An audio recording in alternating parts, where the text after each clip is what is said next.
Hello friends, hi, welcome to my food friend. పులిహార అంటే నచ్చని వాళ్ళు ఉంటారు చెప్పండి. అది కూడా ప్రసాదం పులిహార అయితే ఒక్కొక్క మెతుకు కూడా బంగారం లాగా తినేస్తాం కదా. కానీ పులిహార చేయడానికి చాలా టైం పడుతుంది, అలాగే ప్రాసెస్ కూడా పెద్దగా ఉంటుంది. కాబట్టి ఎప్పుడో పండగలకి వ్రతాలకి దాన్ని పరిమితం చేసేసాం. కానీ ఈ రోజు ఈ వీడియోలో టెంపుల్ స్టైల్ పులిహారని ఎప్పుడంటే అప్పుడు ఇన్స్టాంట్గా 2 నిమిషాలు కలుపుకునేటట్టుగా చేసి చూపిస్తున్నానండి. అది కూడా ఒక 1 మంత్ వరకు స్టోర్ చేసి పెట్టుకోవచ్చు నేను చెప్పిన విధంగా చేసినట్లయితే. మరి ఇంకా లేట్ చేయకుండా ఆ ప్రాసెస్ ఎలాగా ప్రిపేర్ చేయాలో చూసిద్దాం పదండి. మీరు ఫస్ట్ ఈ రెసిపీ కోసం ఒక చిన్న బౌల్ తీసుకొని అందులోకి చింతపండును నానబెట్టుకోవాలండి. చింతపండు ఎంత నానబెట్టాలి అని అంటే క్వాంటిటీ ఏం లేదండి, మీరు ఎంత క్వాంటిటీ చేసుకోవాలనుకుంటున్నారో దాన్ని బట్టి నానబెట్టుకోవాలి. ఇక్కడైతే నేను పెద్ద నిమ్మకాయ సైజంత చింతపండుకి 1 గ్లాస్ వరకు వాటర్ని వేసి నానబెట్టాను. 100 ml వాటర్ని వేసి నానబెట్టానండి.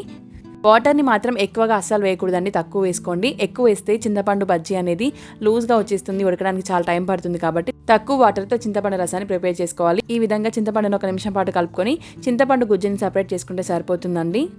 ఇలా కలుపుకున్న చిక్కటి గుజ్జుని పక్కన ఉంచేసి స్టవ్ మీద ప్యాన్ తీసుకుని అందులోకి 2 టీ స్పూన్ల వరకు ఆయిల్ని వేసుకోండి. ఆయిల్ అయితే ఒక 2 టీ స్పూన్లు వేసేయండి, ఎందుకంటే 1 మంత్ పాటు మనం స్టోర్ చేసుకోవాలి కాబట్టి చింతపండు గుజ్జు బాగా ఉడకాలి. అలాగే ఇందులోకి సన్నగా పొడుగ్గా కట్ చేసి పెట్టుకున్న పచ్చిమిర్చిలను వేసుకుంటున్నాను. కొద్దిగంత కరివేపాకును కూడా వేసుకోండి. ఒక 5-6 పచ్చిమిర్చిలను అయితే వేసానండి. ఇలా పచ్చిమిర్చి కరివేపాకు బాగా వేగిపోయిన తర్వాత ఇందులోకి మనం ముందుగా తీసి పెట్టుకున్న చింతపండు రసాన్ని వేసుకోవాలి. మనం చింతపండు రసాన్ని మరీ చిక్కగా తీసాం కాబట్టి ఇందులో నుంచి పీచు సపరేట్ చేయడానికి ఈ విధంగా స్ట్రైనర్ వాడుతున్నానండి. పెద్ద హోల్స్ ఉన్న స్ట్రైనర్ అయితే ఈజీగా చింతపండు రసం బయటకు వచ్చేస్తుంది. ఇలా ఈ విధంగా చింతపండు రసాన్ని అంతా వడకట్టుకున్న తర్వాత మిగిలిన పిప్పిలో కొద్దిగా వాటర్ని వేసి మరొకసారి రసాన్ని తీసి సరిపోతుందండి. ఇంకా నెక్స్ట్ ఈ చింతపండు రసంలోకి 1/2 టీ స్పూన్ వరకు పసుపును వేసుకోండి. అలాగే రుచికి తగినంత ఉప్పును కూడా ఇదే స్టేజ్లో యాడ్ చేసుకోవాలి. ఈ ఉప్పు పసుపు వేసిన తర్వాత ఇందులోకి ఒక చిన్న బెల్లం ముక్కను వేసుకోండి, టేస్ట్ బాగుంటుంది. ఇలా ఇవన్నీ వేసాం కాబట్టి ఒకసారి కలుపుకొని మంటని లో ఫ్లేమ్లోకి తగ్గించి మూత పెట్టేసి ఉడకనివ్వండి. మధ్య మధ్యలో కలుపుకుంటూ ఉండాలండి, లేదంటే అడుగు పట్టేస్తుంది. మనం తీసుకున్న క్వాంటిటీని బట్టి చింతపండు గుజ్జు ఉడకడానికి టైం అయితే పడుతుందండి. ఇక్కడ నేను తీసుకున్న క్వాంటిటీకి చింతపండు గుజ్జు అనేది నాకు 20 నిమిషాలు ఉడికిపోయిందండి. చింతపండు గుజ్జు బాగా ఉడికిపోయి ఆయిల్ సపరేట్ అవ్వాలి. అలాగే పేస్ట్ కూడా చింతపండు పేస్ట్ థిక్గా ఉండాలండి. మనం అప్పటికప్పుడు కలుపుకునేది అయితే కొద్దిగా లూజ్గా ఉన్నా పర్లేదు, కానీ మనం స్టోర్ చేసుకుంటున్నాం కాబట్టి చింతపండు గుజ్జు కొద్దిగా థిక్ పేస్ట్ లాగా అయ్యేంత వరకు ఉడికించుకోవాలి. ఇలా ఆయిల్ అంతా సపరేట్ అయిపోయి చింతపండు పేస్ట్ ప్యాన్ నుంచి ఈజీగా సపరేట్ అవుతున్నప్పుడు స్టవ్ ఆఫ్ చేసుకుని పూర్తిగా చల్లార్చుకున్న తర్వాత ఏదైనా ఎయిర్ టైట్గా ఉన్న బాక్స్లో స్టోర్ చేసుకొని ఫ్రిడ్జ్లో ఉంచుకుంటే 1 మంత్ పాటు హ్యాపీగా ఎంజాయ్ చేయొచ్చండి. 1 మంత్ పైనే ఉంటుంది, కానీ నేను 1 మంత్ చెప్తున్నాను. మీరు కావాలి అని అన్నప్పుడు వండిన అన్నంలోకి చింతపండు గుజ్జును వేసుకొని పులిహారను రెడీ చేసుకోవచ్చు. మీరు టెంపుల్ స్టైల్లో పులిహారను ఎంజాయ్ చేయాలంటే మాత్రం ఈ పొడి ఖచ్చితంగా వేసి కలపాల్సిందే అండి. మరి ఇంకా లేట్ చేయకుండా ఈ పొడి ఎలా ప్రిపేర్ చేయాలో చూసిద్దాం పదండి. దానికోసం స్టవ్ మీద ప్యాన్ తీసుకుని అందులోకి 1/2 టీ స్పూన్ వరకు మిరియాలు, అలాగే 1/2 టీ స్పూన్ సగం మెంతుల్ని వేసుకోండి. వీటితో పాటు 1 టీ స్పూన్ వరకు ధనియాలని వేసుకోవాలండి. ఈ మెంతులు, ధనియాలు అలాగే మిరియాలు బాగా వేగేంత వరకు వేయించుకోవాలి. ఇలా 1 నిమిషం పాటు బాగా వేగిన తర్వాత ఇందులోకి 2 ఎండుమిర్చిలను వేస్తున్నాను. ఈ ఎండుమిర్చిలను కూడా ఒక 1/2 నిమిషం పాటు ఫ్రై చేసుకోవాలండి. ఇవి కూడా కొద్దిగా వేగిన తర్వాత ఇందులోకి 3 టీ స్పూన్ల వరకు నువ్వుల్ని వేసుకోండి, తెల్ల నువ్వుల్ని. ఈ నువ్వుల్ని కూడా మంటని మీడియం ఫ్లేమ్లో ఉంచి ఒక 2 మినిట్స్ పాటు ఫ్రై చేసుకుంటే సరిపోతుందండి. నువ్వులు చిటపడం అన్న తర్వాత స్టవ్ ఆఫ్ చేసుకుంటే సరిపోతుంది. ఇలా ఈ దినుసులన్నీ కూడా బాగా వేగి మంచి రంగులోకి వచ్చిన తర్వాత వేరొక ప్యాన్లోకి తీసుకొని సపరేట్ చేసుకుంటే సరిపోతుందండి. ఇవన్నీ కూడా బాగా వేగిపోయి చల్లారిన తర్వాత మాత్రమే మనం మిక్సీ పట్టుకోవాలి.